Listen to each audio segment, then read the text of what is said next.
Now we're going to see the methods of performance appraisal.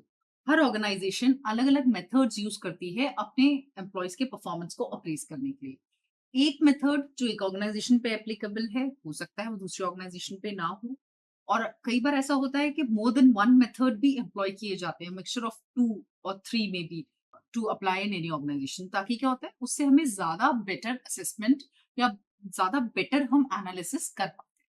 सो अब हम देखेंगे detail में कि क्या-क्या मेथड्स होते हैं। अब इनके बाइफरकेशन की अगर हम बात करें, तो बहुत सारे जो रिसर्चर्स हैं उन्होंने अलग-अलग तरीके से इनका बाइफरकेशन किया हुआ है।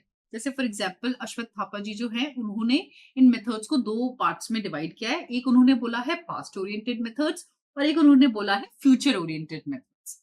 और ऐसे ही एक और जो रिसर्चर है डेंजो एंड रॉबिन्सन, उन्होंने इनको 3 कैटेगरीज में डिवाइड किया है, absolute methods, relative methods and objective methods. तो आज जो है, लेकिन हम जिस तरीके से इसको डिवाइड करके पढ़ेंगे, हमारा जो रहेगा categorisation that will going to be traditional methods and modern methods. तो पहले हम देखेंगे कि ट्रेडिशनल मेथड्स में कौन-कौन से मेथड्स आते हैं। तो जैसा कि आप इस टेबल में देख सकते हैं, देयर आर 11 मेथड्स, है ना? Ranking method, paired comparison, grading, force distribution, force choice method, checklist, critical incidents, graphic scale method, essay, field review and confidential report. और मॉडर्न मेथड्स में क्या आ जाते हैं?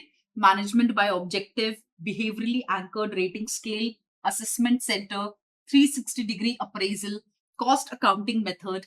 इसमें मॉडर्न मेथड्स में एक और 720 डिग्री मेथड भी अपन पढ़ेंगे, that is also one of the most recent methods of performance appraisal, और उसे समझेंगे कि वो क्या होता है।